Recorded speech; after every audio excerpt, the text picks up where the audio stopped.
We have three panelists, myself, Mr. James Haken, and Miss Andy. How do you pronounce your last name, Andy? Kutcher. Like Ashton. Ashton Kutcher. Oh. You married? Oh, fantastic. So we'll do this session a little bit looser than some of the previous sessions. Both Andy and James have a presentation to walk you through, but we all agree that we wanted this session to be much more conversational. We won't do the Q&A at the end. We'll try to just intermix it throughout the session. They won't go too long. They promise they won't be too boring. And hopefully we'll have a more of a conversation with everyone here in the room. We only have the three of us, and I don't have a presentation, so we have plenty of time to kind of expand on some of these ideas and get into some really deep topics. So, all right, you guys good? Without further ado, James. There we go. I've been called a lot of things in my time, but lovely from someone that isn't my grandmother, I've got to say hasn't been one of them, so thank you. Welcome. Hello. For those of you that next door obviously just don't know how I roll. Hello! There we go, nice and upbeat. And we are here to talk about the local movement. It's got to be said that something in the last year that I've spent a lot of time with a few colleagues of ours in New Zealand at the New Zealand Tourism Research Institute, who are very much global leaders when it comes to some of the stuff I'm talking about. And do you know what? Actually, a lot of the stuff I'm going to talk about you've probably thought of before, and a lot of the stuff I'm talking about is pretty obvious, I think. But actually, it's about trying to create a conversation around it and trying to get you guys to share some ideas amongst yourselves around what you do and how you can do it. Because, do you know what? Actually, the thing that I really want to put out there up front is that whilst we all have destination Facebook pages and so on, and we refer to them as a destination, the people that live in the places that we are don't consider us to be a destination. It's their place. And I think it's very easy sometimes for us to look at our destination as this place that people want to come and visit and just very much forget that it's somewhere that lots of people live.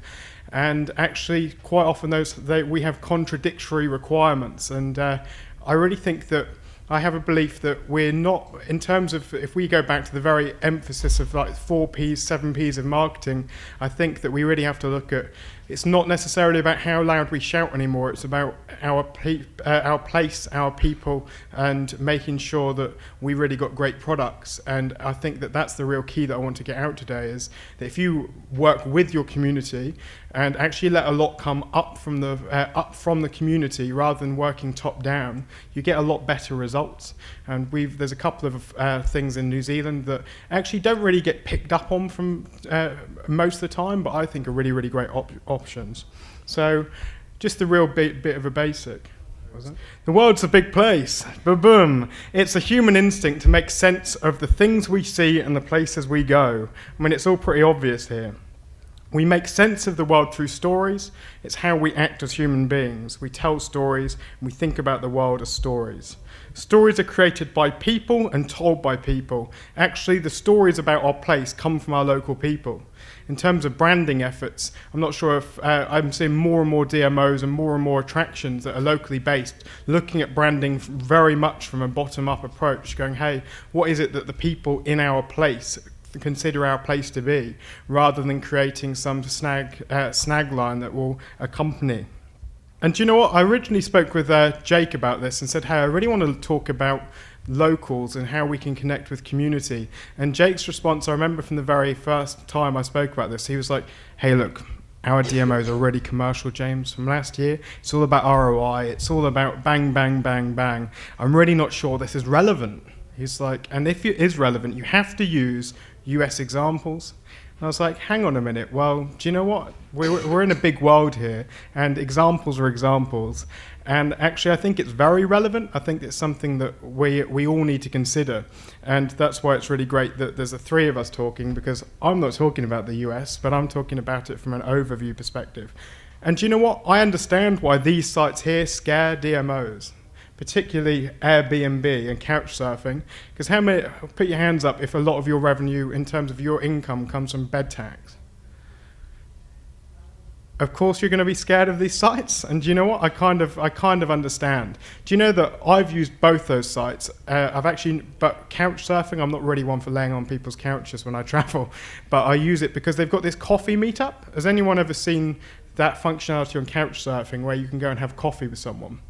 So that's the standard. If you haven't got a bed available in your place, you can host local people who are coming through for coffee. And I kind of looked at this and thought, do you know what? From a DMO standpoint, I use this site because I want to connect with local people. How, when I'm traveling, do I connect with local people if I don't know them? We'll go through a few more ways. I mean, one of the big ways I do is Twitter. But for me, it's not about staying on someone's couch. I'm going to stay in a hotel, but I'm going to have a coffee. So I then looked and actually went through to someone at Couchsurfing and said, have you ever heard of a DMO that hosts these coffees? I mean, like, how many of you, well, I'm not going to say how many of you drink coffee, because I'm sure most of you drink coffee, but as in, you guys will, I'm sure, will go and have coffee on a day-to-day basis at some cafe down the road. In terms of a digital coordinator role, why not make that part of your commitment to Couchsurfing as such, to encourage people who, it's about you giving that one-to-one connection. And one of the things we see a lot in New Zealand and Australia, which I think is a real disconnect, is that the RTO that we call DMO as essence sits here, and quite often the visitor centre sits somewhere else.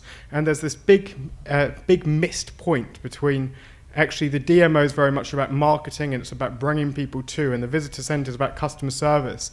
I actually think that in terms of those two things, from a local perspective and from a visitor perspective, actually they really don't care what the difference is. And if, as ultimately, you guys are all locals in your area, and it's the same as anywhere else in the world. Actually, as a DMO, you can act as a local yourself, and you can be someone that goes and meets with these people. Airbnb, has anyone ever used Airbnb themselves? One, two, few people? Why did you guys use Airbnb? I was going to a show at the Javits Center in New York City, and I couldn't find a hotel anywhere close to the Javits Center that was anywhere close to a price I'd pay, and so I thought, I'll try this out. And I got this stay in an apartment in a flat with this guy who was a retired photographer. He was a really interesting fellow, one of the most beautiful flats I'd ever stayed in anywhere, and it was great. So you had a great experience. And do you think that the local interaction added to your experience? Absolutely. How about someone else who put the hand up? Who else put the hand up? Someone else did. The back. Well, I'm actually staying with one now. And I'm 50-50 on it. It's okay, it's not for everyone. I only did it because I wanted to try it out, and it just seemed like a good opportunity. Cool.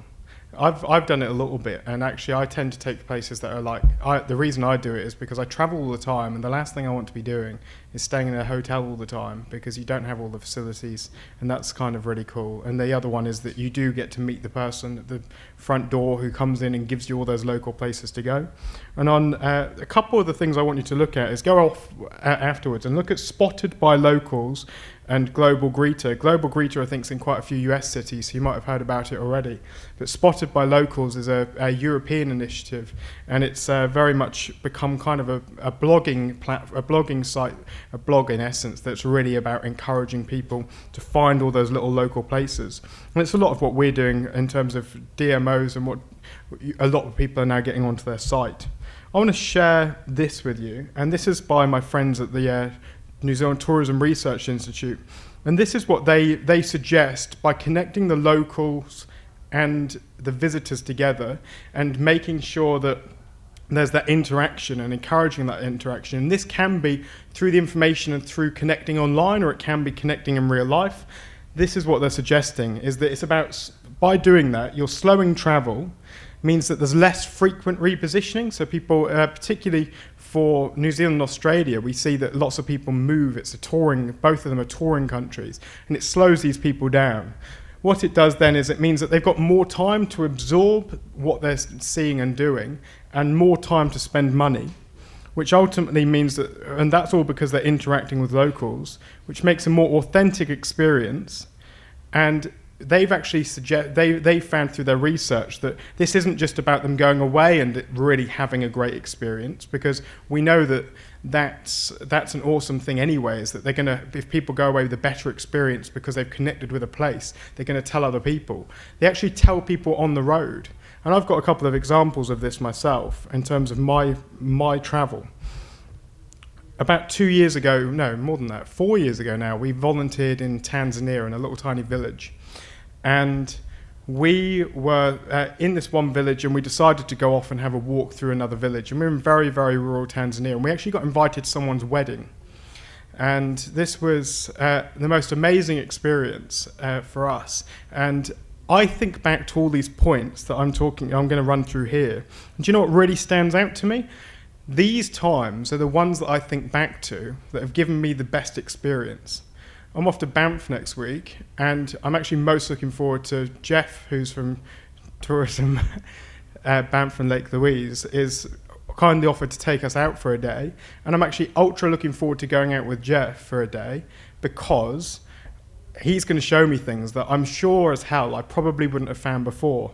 Last year for e-tourism, we bumped into a couple of locals on the street who told us to go to Bourbon and Branch. Okay, it's somewhere that's relatively well known. I'd really suggest going. It's an awesome speakeasy bar feel if you didn't get to go there last year. And again, the one thing I went home and told everybody was how cool this speakeasy bar is, to a point that I'm now leading in a consortium that's buying a bar in Dunedin, where I'm from, to create a speakeasy. So, I mean, it really resonated with me. And it's these things. Have a think back to your own travel. And I really want you to take a minute and talk to the people on your table about your own travel and when you've connected with locals and been given those little gems. Because to me, I really believe that they're the points that you'll remember about your travel experience. Go on, spend a couple of minutes. Come back together a little. Is there anyone in particular that thinks that they've got a story on your own table that was particularly awesome? Is there anyone that's... There we go, we've had a volunteer at the front already here. Come on, stand up and tell the story.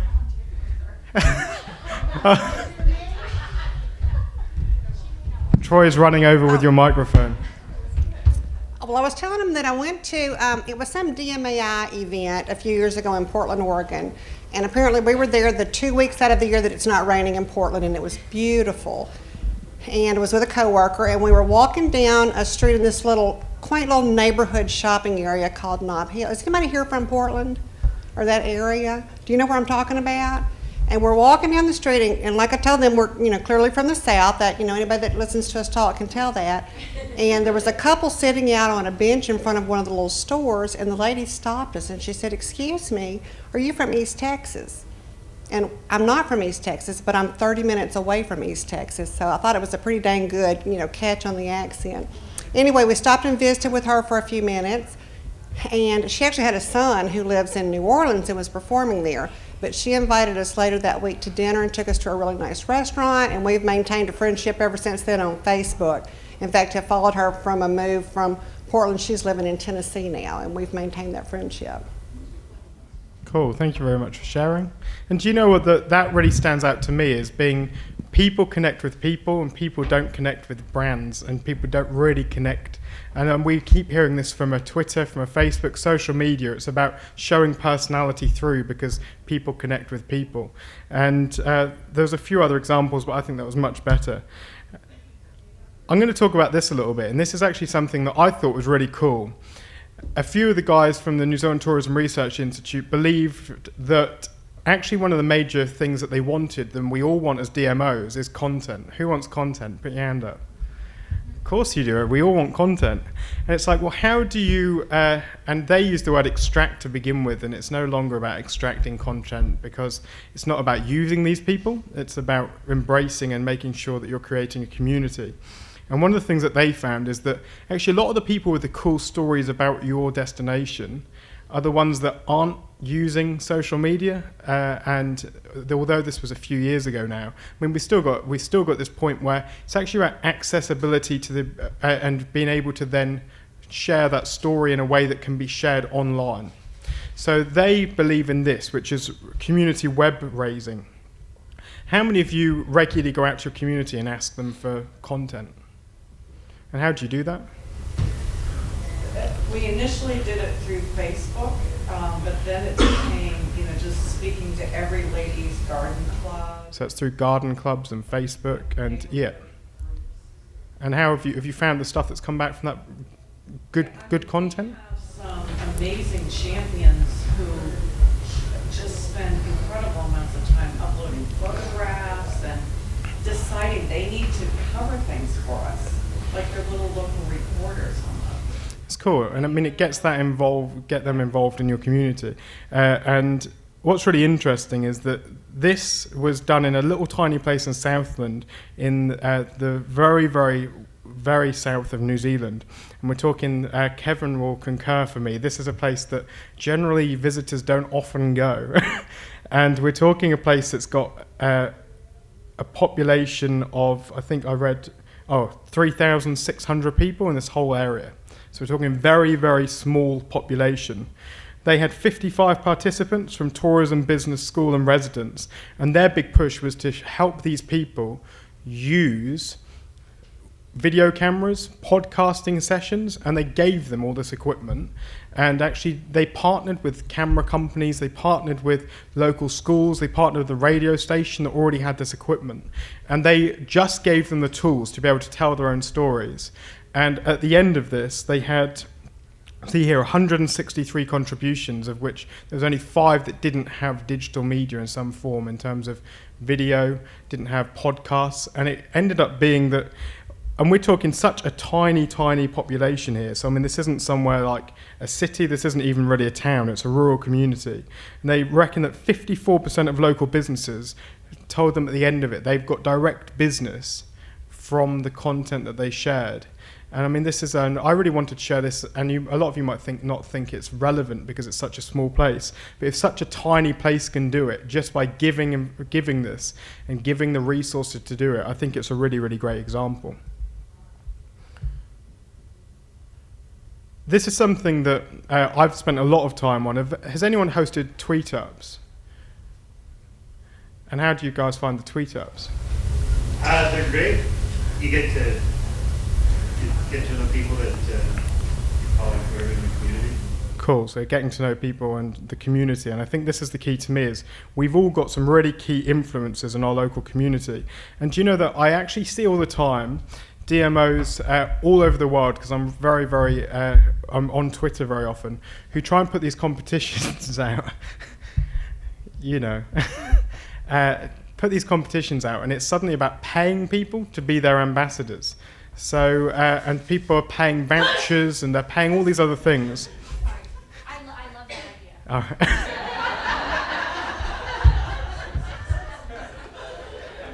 Sorry. That's cool. And do you know, I don't necessarily think it's about paying people. I think it's about creating the opportunities for these people to actually connect. Here's another town that I want to talk about a little bit, and it's really want to talk about this town because it's absolutely a tiny little place again.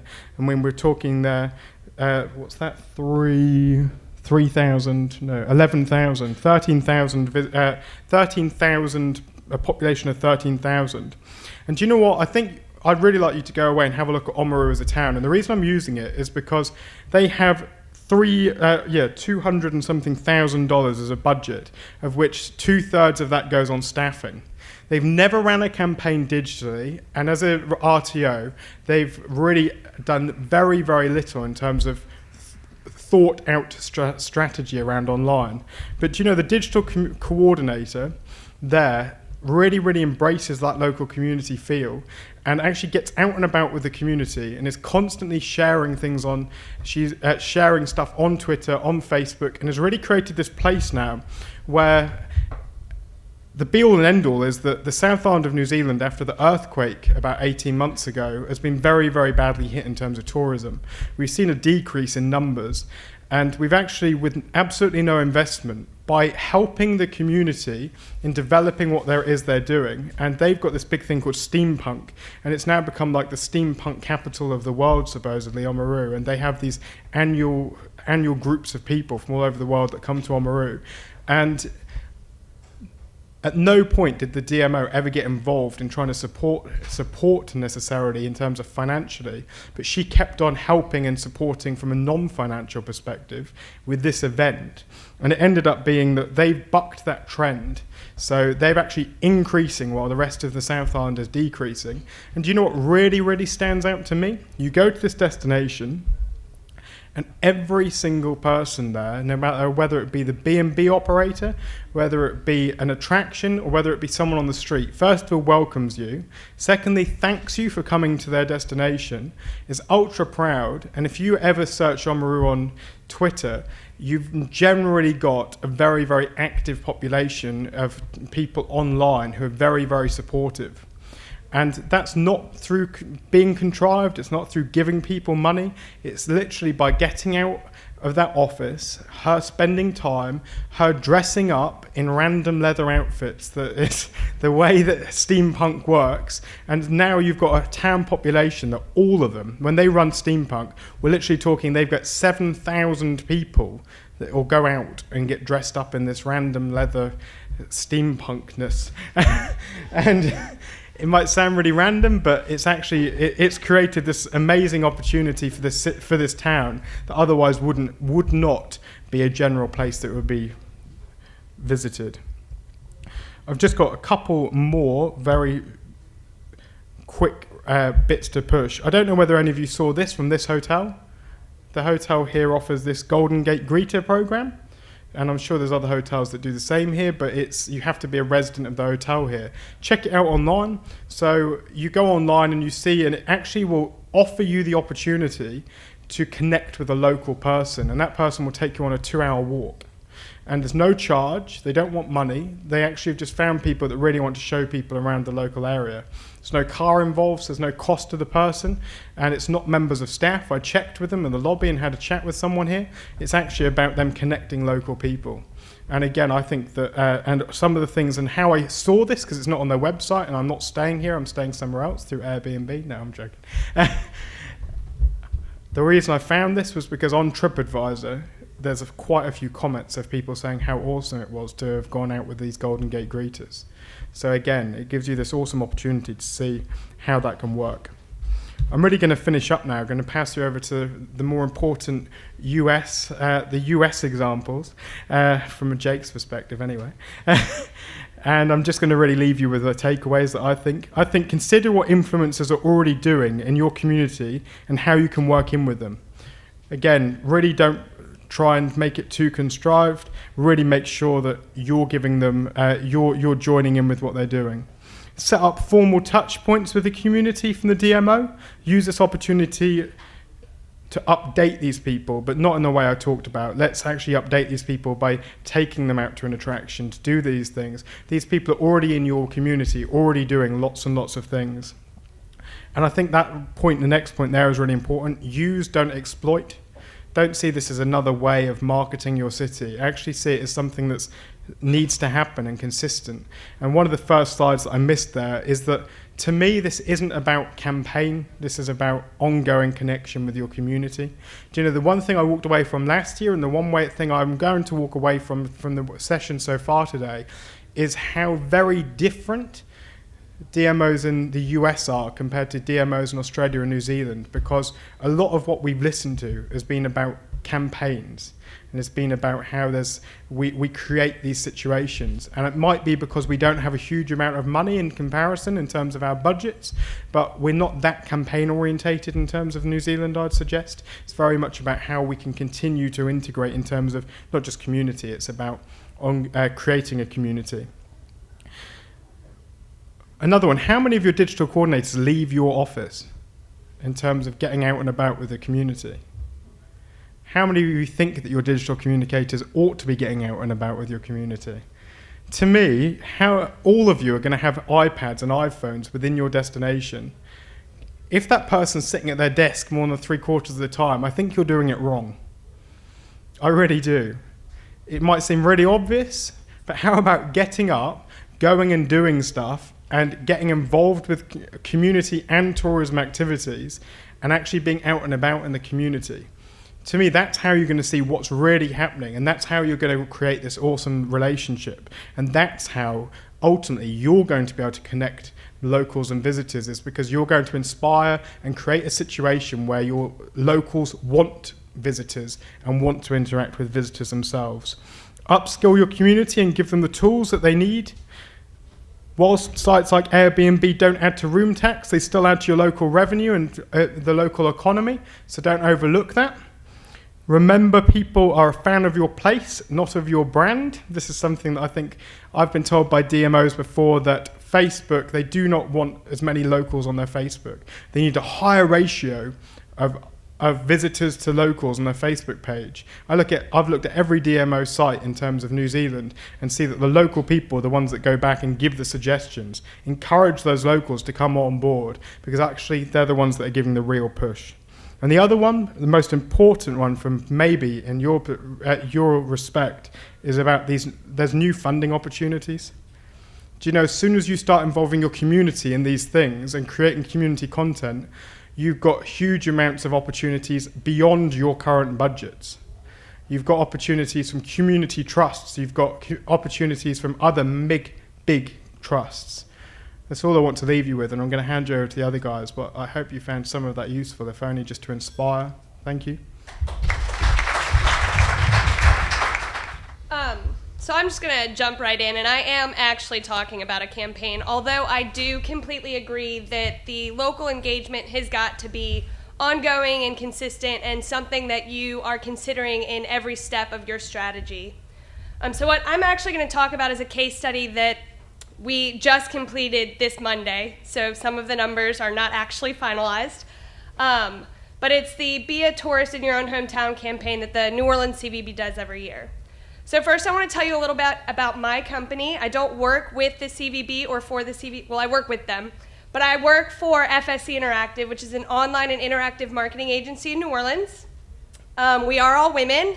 That's not on purpose, so don't report us to anybody, just how the cookies crumble. We specialize in social media strategy, SEO, and paid search, and our focus is primarily the hospitality and tourism industries. That's me. This is a hideous picture, but it was the most up-to-date one we had of our entire agency. I'm sure some of you are expecting me to be a man when you saw my name on the presentation, so I apologize if you're disappointed. I'm the director of social media at FSC. I'm born and raised in New Orleans, and I am as proud as any New Orleanian. I did a little dance, actually, when you said that somebody you knew was from there, however that story went. I went to college in Jackson, Mississippi, and moved back the day I graduated. I love my dog, I love mustaches, I see a really cool one in this room, and I love music festivals. I also have 3+ years experience specifically with the CVB and the New Orleans Tourism Marketing Corporation, so I like to think I know what I'm talking about. For those of you who don't know the CVB, it is a 1,000+ member destination marketing organization, just like many of you sitting in this room, and it is consistently recognized as one of the top 5 CVBs in the country, and we're currently celebrating its 52nd anniversary. So it's not just enough to be a tourist in our city. We want our locals to be tourists in their own hometown. This was initially started many years ago, but after Katrina, it was scaled down to a 1-month and now a 2-month campaign that we focus on every year. Last year, Travel and Leisure recognized our city and our people for our pride, placing us as the #1 local pride on their list of America's Favorite Cities survey.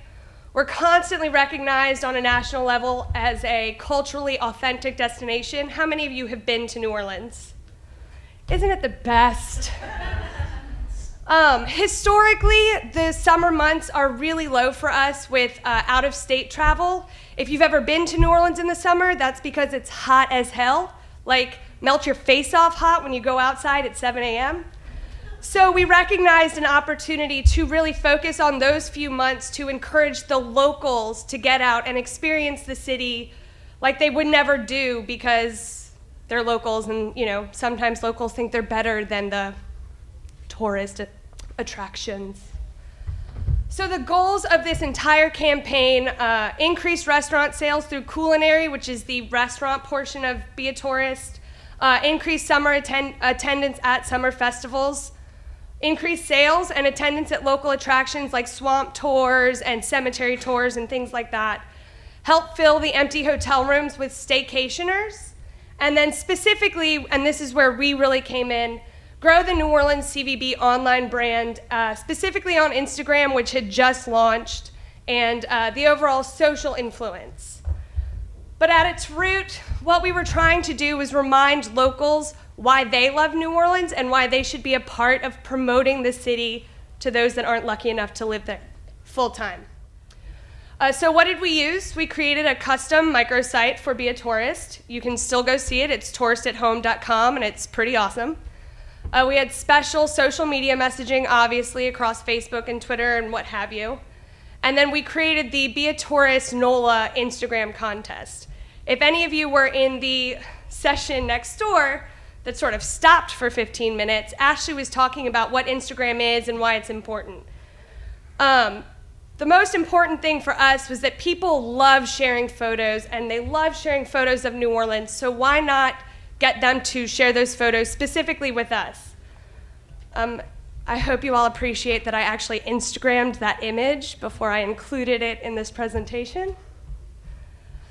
So what we decided to do, we wanted to leverage the popularity of living like a local by encouraging locals to share their photos, leverage the popularity and the engagement that Instagram has by creating an 8-week-long contest with New Orleans prizes. We created a schedule of themes. So every week there was a different theme, and you were encouraged to post whatever photos that theme inspired you to post. And we asked them to share it across Facebook and Twitter and share it with their friends. We did cross-promotion across all the other channels that we have, not just with the CVB, but also with New Orleans Tourism Marketing Corporation, 2 separate entities with a lot of crossover for those of you who don't have cities who run like that.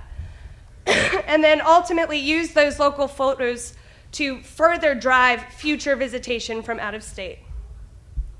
So this is an example of one of the themed images that we would post onto Facebook.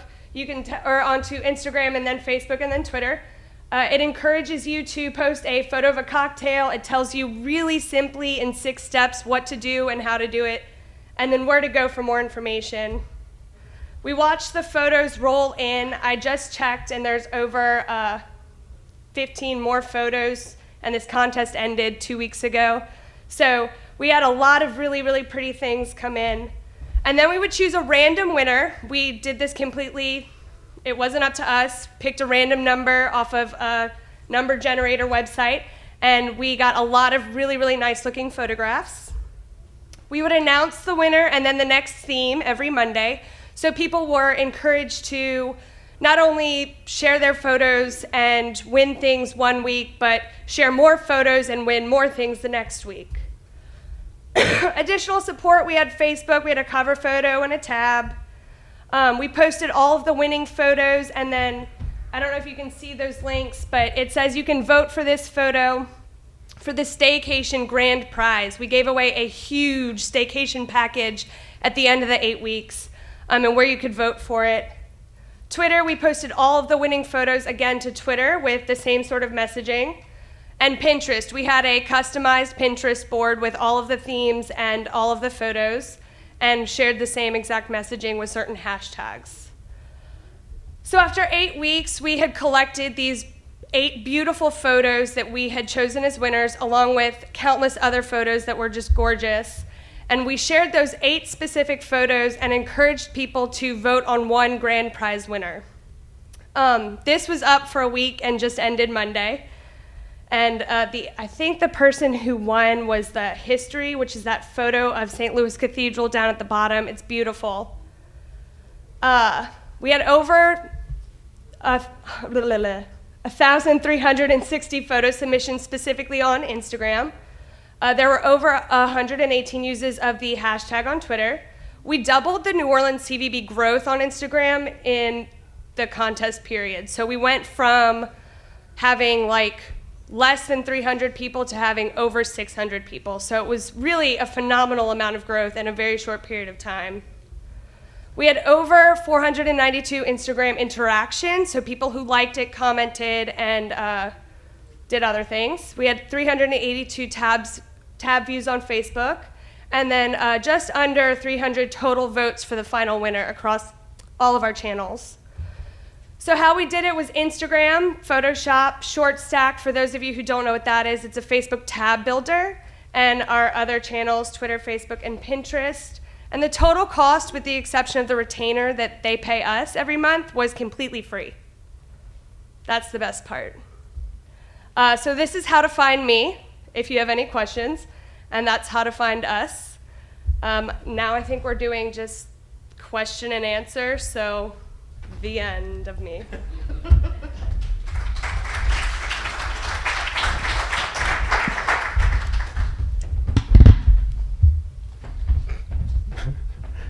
Well, to go fast. no, that's perfect. No, thank you. Priest.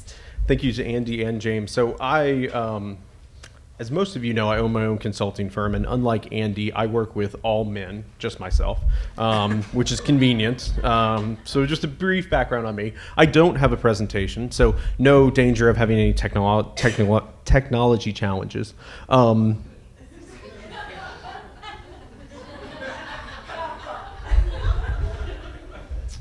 Hi, I'm Troy Thompson, and yeah.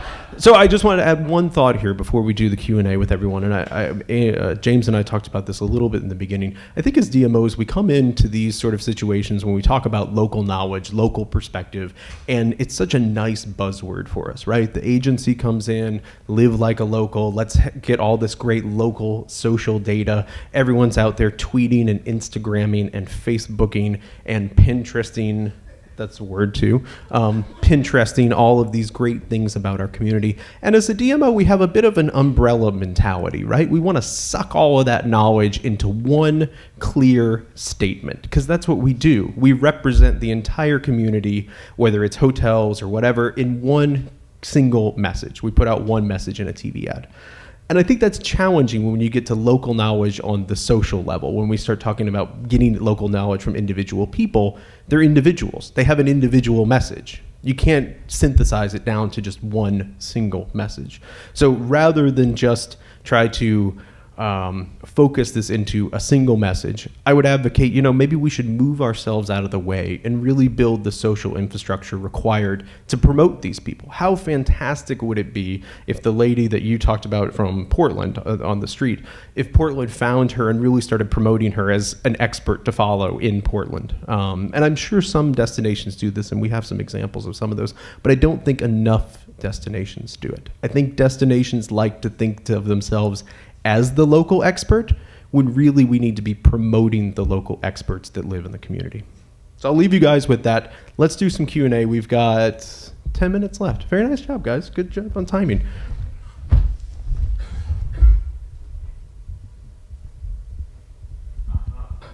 Wireless mic again, so I will come to you. Martin, and Portland native, please. I have a un-Portland question for the DMOs in the room. So I think in the first presentation, the concepts of how the coffee with the local is really very intriguing if you meet the right local.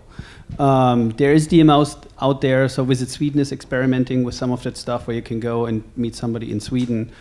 If you're Sweden and everybody is tall, blonde, and good looking, it totally works. But what if your destination is different? So, I'd like to know from the DMOs in the room, what's your comfort level of basically having a really big base of locals where, it's one thing, to say we have 10 destination experts, or, the program that the Kabuki has probably doesn't have more than, 20 people. So there's 1,000 people in your destination. You can't vet them all, but they're available on your website to go and say, yes, I want to meet somebody there. What would your comfort level be about that, and how do you manage that? Which one of our DMO peers wants to take that? Thank you, Virginia. In our case, it isn't as formal as meeting for coffee, but we help to organize different little ambassador groups in our different there's one little group that's at the beach. There's a couple groups in downtown areas, and then they self-organized. So we had one or two people who were good organizers. We helped give them some tools because they wanted maps and some other things. And then each one developed their own personality. And we do some destination training. We make fam trips available for them, but they're it was very hard to let go, because each one has their own approach for how they're working with visitors. But the visitors love it because they are local, and clearly we're not a part of it.